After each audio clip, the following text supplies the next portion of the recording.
Senhores telespectadores, visitamos hoje uma das localidades mais surpreendentes do Alto Alentejo, a vila de Marvão. Marvão é cabeça de concelho, imaginem, há 773 anos, há quase 8 séculos. Bom, apesar disso, o tempo não a destruiu, embalsamou-a. O que nós vamos visitar é uma vila embalsamada pelo tempo. E isto, de certo modo, é maravilhoso num país onde o passado, do modo geral, não é respeitado. Quando é velho, deita-se abaixo, rebenta-se, destrói-se, repinta. Não. Aqui, como uma joia preciosa, a vila medieval chegou até aos dias de hoje. Nós vamos visitá-la. Antes disso, queria-lhes dizer umas coisas sobre a história de Marvão.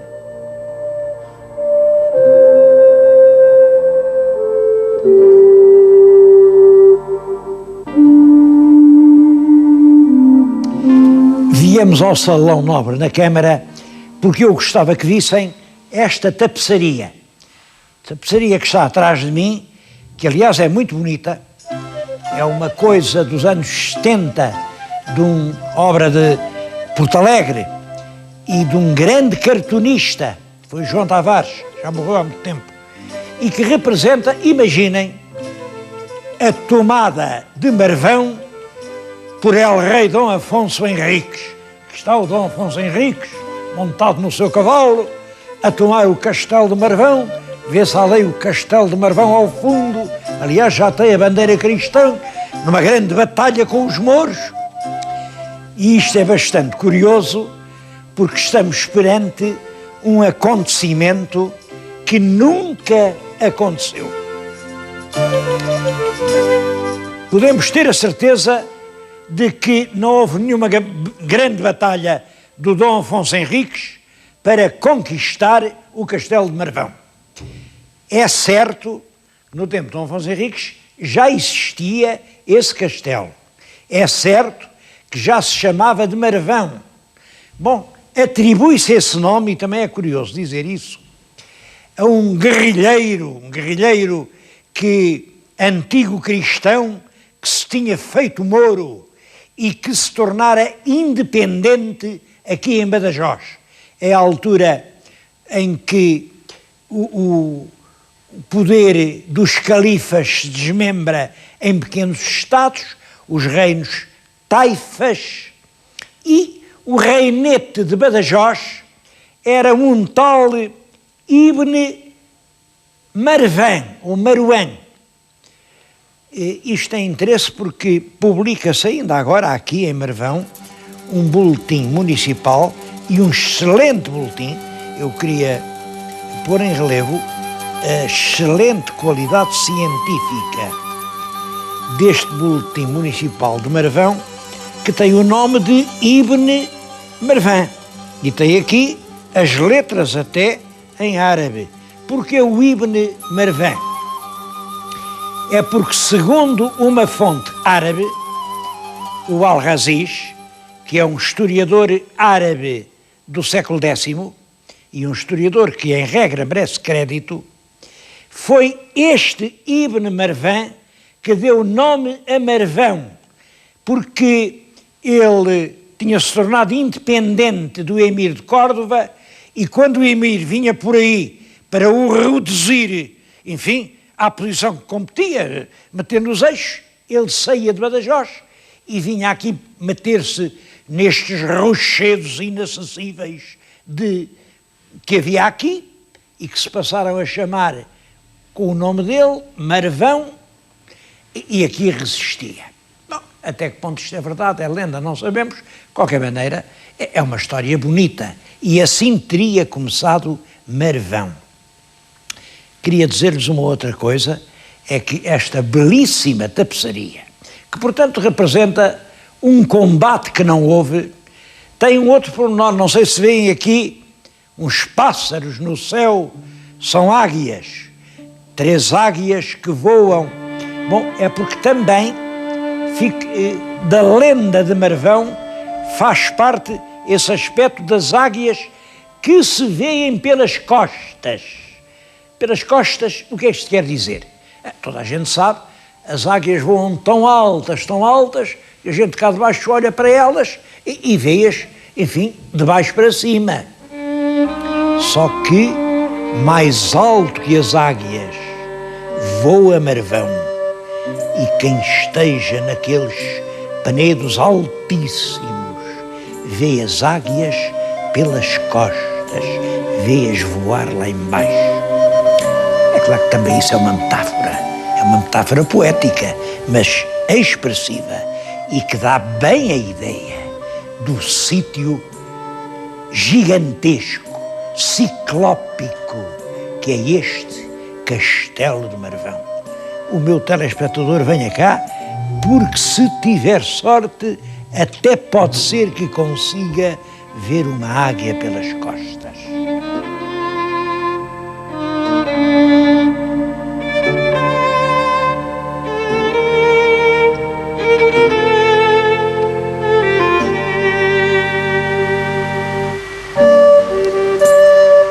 Um facto verdadeiro, mas desse ninguém fala, ligado à história de Marvão, é o que se relaciona com este lugar em que agora lhes estou a falar.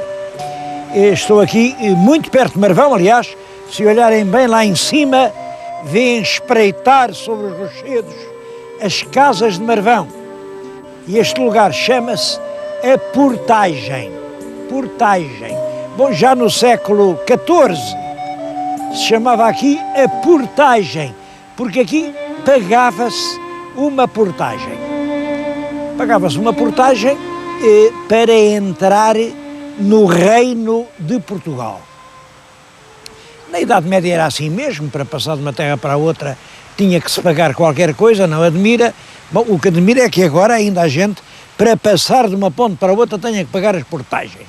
Bom, mas não me vou meter nisso. Aqui era a portagem de quem vinha de Castela e queria vir para Portugal. Sabemos bem isso, porque há um documento em que o rei Dom João I dá estas terras à mãe solteira do jovem Nuno Álvares e já lhe chama Terras da Portagem. Mas o que tornou esta portagem famosa entre todas as portagens portuguesas é que foi por aqui que escaparam da perseguição, da violência, provavelmente do Holocausto e da chacina, dezenas de milhares de judeus perseguidos em Espanha, expulsos de Espanha pelos reis católicos em 1492.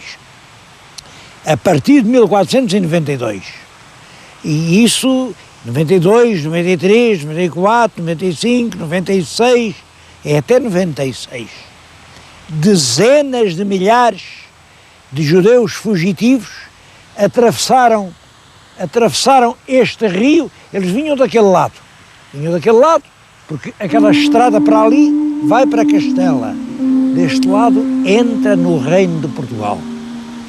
Quando chegavam aqui e transpunham o rio, erguiam as mãos e agradeciam ao seu Deus. Felizmente, estavam salvos. É claro, o rei de Portugal não os deixava entrar sem algumas formalidades, concretamente, sem pagar um certo tributo. Até mandou fazer uma torre, está ali. Diante da ponte está uma torre, e na torre estava um senhor almoxarife. Por cada judeu que vinha tinha que pagar ali umas moedas de ouro que se iam amontoando. Calcula-se hoje que entraram por esta fronteira de Marvão 30 mil judeus. Isso foi realmente um grande rendimento para o Reino de Portugal e durou de 1492 reinante Dom João II até 1496, quando o rei Dom Manuel também proíbe a entrada dos judeus em Portugal.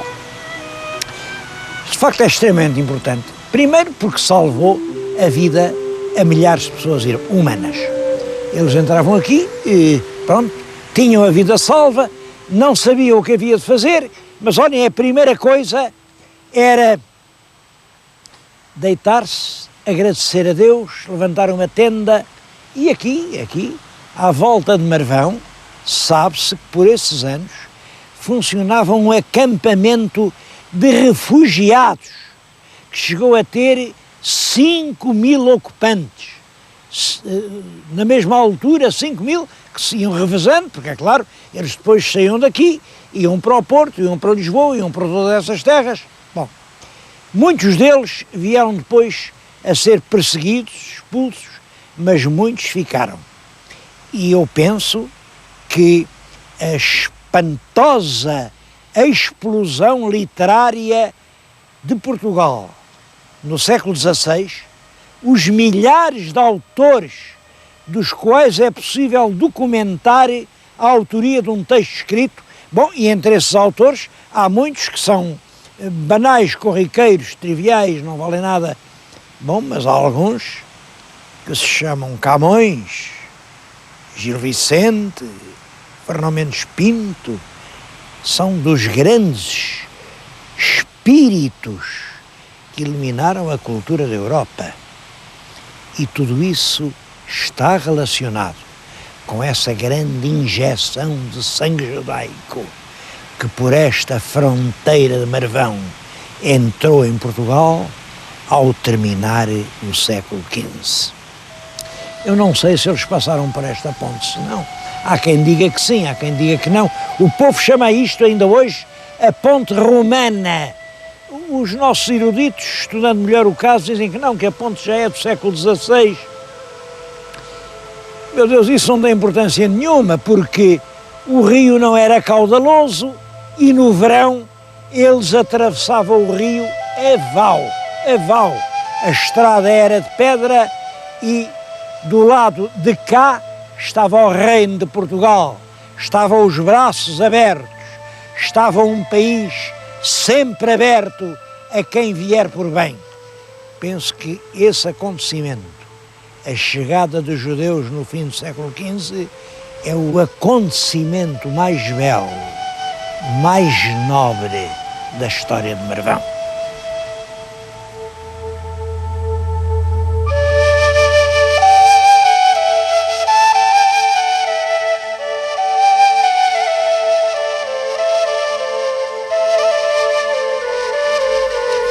Os judeus deixaram muitos sinais da sua passagem aqui por Marvão. Eu estou agora a falar-lhes à entrada do Museu Regional de Marvão. É um museu jovem, tem cerca de 10 anos, mas é o caso de dizer que mais vale tarde do que nunca. Com este museu evitou-se a destruição de muito que ainda restava e que, se não fosse o museu, naturalmente já hoje não existia. Ora bem, entre outras peças, estão lá dentro 2 cabeceiras de sepultura com o candelabro dos 7 braços, que representava exatamente a sarça ardente dos filhos de Israel. É mais ou menos da altura da entrada dos judeus, do fim do século XV. Devem ter sido 2 homens que chegaram aqui exaustos da caminhada e aqui morreram, e aquelas pedras falam-nos hoje, dizem-nos hoje que morreram agarrados à sua fé. Mas há outras lembranças, para mim esta é muito, muito engraçada, porque isto é uma, como estão a ver, é a porta de uma casa, mas tinha aqui a estrela das 5 pontas, a estrela de Salomão. Isto quer dizer que aqui morava um judeu, mas mais tarde alguém mandou pôr aqui o A.M. Ave Maria. É um judeu que teve de se converter. é o emblema do cristão novo. Há muitas outras coisas para ver no museu. Há, por exemplo, ali, na parede, pintado, um fresco do século XV, que apareceu nas obras que fizeram, porque o museu está instalado no espaço da antiga igreja de Santa Maria do Castelo. É um fresco realmente cheio de encanto. E há, sobretudo, uma secção arqueológica notável. Há peças que vêm do Paleolítico, peças depois do Neolítico, ídolos, placas, depois peças da Idade dos Metais e, sobretudo, uma magnífica coleção romana. Aquelas peças romanas que estão agora a ver vieram todas do mesmo sítio, da cidade da Maia. A cidade da Maia, durante muito tempo, era um mistério. Falava-se em a Maia, onde era a Maia. Bom, hoje é um mistério descoberto. Vamos até lá.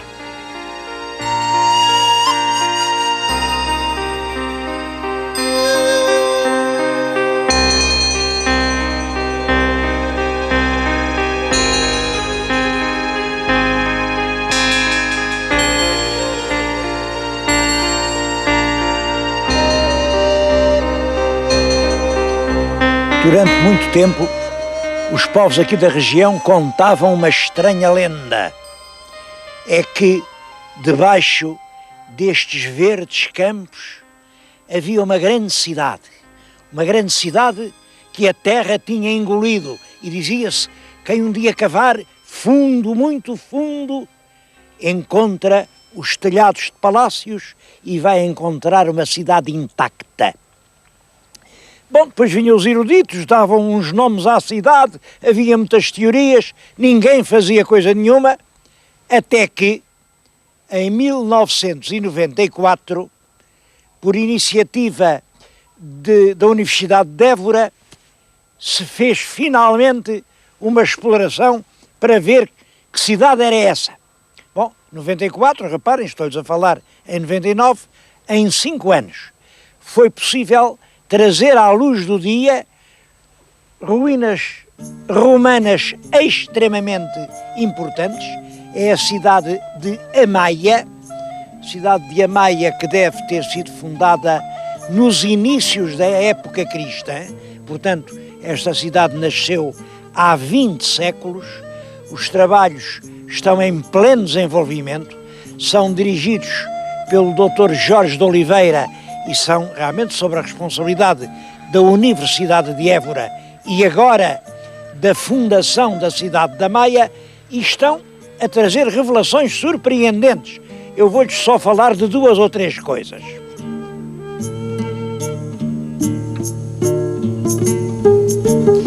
A cidade não foi abandonada assim lentamente, pouco a pouco, até ficar deserta, não foi nada disso, não.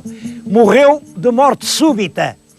Em certa altura, não sabemos bem quando, há uma catástrofe, talvez o rebentamento de uma grande barragem que ficava ali, e a cidade foi toda coberta por uma grande camada de lama e de pedras. Isso explica que tenham ficado enterrados muitos objetos domésticos, muitas moedas, muitas coisas. Era isso que eu lhes queria mostrar. Acho, por exemplo, isto é um fuso. O fuso, esta parte é de marfim, esta é de osso. É um fuso com que as matronas romanas fiavam a sua lã. Isto é um brinco de ouro. Um brinco de ouro que apareceu junto do balneário, um brinco de ouro. Eu acho particularmente curioso, isto já viam, é um dado. Deste lado marca o 3, aqui é o 2, o 4, mas este dado tem uma particularidade. Se o jogar 20 vezes sai o 6. Portanto, é um dado falseado. Já jogavam a batota. Curiosamente, quem tinha este dado, acho que ganharia muito dinheiro, porque no mesmo sítio onde apareceu o dado, apareceu o que deve ter sido um saco, com estas belas moedas romanas. Ainda dizem que a batota não compensa. Bom, mas há muitos outros tesouros de outra natureza, muitas colunas, muitos capitéis, e até havia aqui uma estátua de uma figura romana, tinha sido transformada num marco fontenário.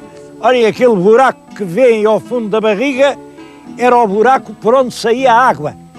Essa estátua foi comprada pelo poeta José Régio, comprada já no fim da vida dele. Ele não chegou a gozá-la, levou-a para Porto Alegre e está lá abandonada no quintal. Acho que era urgente restituir essa estátua ao lugar de onde saiu.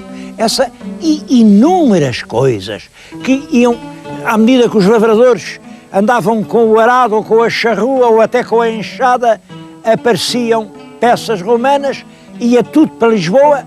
Havia aqui um amigo, Dr. Leite Vasconcelos, e há no Museu de Lisboa, no Museu Etnológico de Belém, centenas ou milhares de peças da cidade da Maia que, em minha opinião, deviam ser expostas aqui.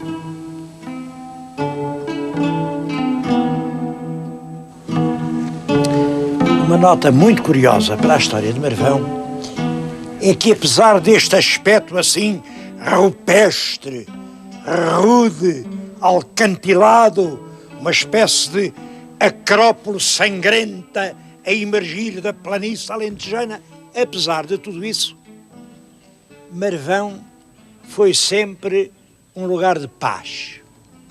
Aqui não houve batalhas, aqui não houve grandes cercos, foi sempre uma porta para entrar, não foi uma trincheira para combater. Não foi só esse período realmente extraordinário da recepção dos judeus fugitivos. Foi ao longo do tempo que milhares e milhares de pessoas vindos dos longínquos reinos peninsulares aqui entraram na boa terra de Portugal. E aqui todos eram acolhidos de braços abertos e continua a ser essa a tradição de Marvão. Venham aqui e verão como os recebem. Há até uma história é quase uma anedota. Não é uma anedota porque é um facto rigorosamente verdadeiro, mas não é muito lembrado porque não é daquelas coisas gloriosas. Isto que eu lhes vou contar não dá direito à Torre Espada para ninguém. Quando o rei Dom Carlos veio aqui inaugurar um troço do caminho de ferro, adianta-se um velho de barbas brancas e varandas e diz-lhe: Senhor, o velho que tem a honra de falar a vossa majestade foi o mesmo que nos tempos das guerras liberais escalou, imaginem, escalou as rochosas empenas de Marvão e restituiu esta terra ao liberalismo e aos novos tempos. Isto é contado pelo velho Pinho Leal. Pinho Leal é um livro que ainda hoje vale a pena ler. O meu telespectador não perca isto de auditiva, o Pinho Leal. O Pinho Leal tinha cá estado, sabia muito bem como era, conta a história e diz assim: o homem fez o discurso, mas mentiu. Ninguém escalou coisa nenhuma. A coisa passou-se de uma maneira muito mais... Olhem, foi assim. Quem tinha as chaves da porta era um sargento. O sargento queria ser alferes. Então o sargento deu a chave da porta a uns liberais exilados em Espanha que, com todo o sossego, entraram, receberam a chave do sargento, veio o liberalismo, o sargento é promovido a alferes, mas depois foi tenente, foi capitão e reformou-se em major. Quando o Pinho Leal conta a história, ainda o homem era vivo e diz: o Sr. Major lá está e que diga se isto é verdade ou não. Isto só para dizer que aqui nunca houve confrontações sangrentas. Marvão foi sempre uma terra de paz, uma porta aberta, um abraço a receber quem vem de fora. Eu acho que por isso é inteiramente justa a reivindicação dos habitantes de Marvão, que nesta altura têm em curso um processo em que pedem a sua classificação como património da humanidade. Têm toda a razão por um motivo. Claro, há muitas terras que têm um bairro medieval, uma igreja muito antiga, uma escarpa alcantilada. Agora, terras que sejam inteiramente do tempo medieval, que não tenham enxertos espúrios de outros tempos, que não tenham monumentos de mau gosto feitos agora, já na nossa época, terras puras, castiças, autênticas. Eu diria mais, Marvão é inteiramente composto por peças de origem. Por peças de origem. Eu não sei que haja outra assim em Portugal. Eu, portanto, termino este programa formulando o meu voto no sentido de que esta aspiração dos habitantes de Marvão seja atendida e que este velho burgo medieval, aqui no Alto Alentejo, povoado de águias e de lendas, seja classificado património da humanidade.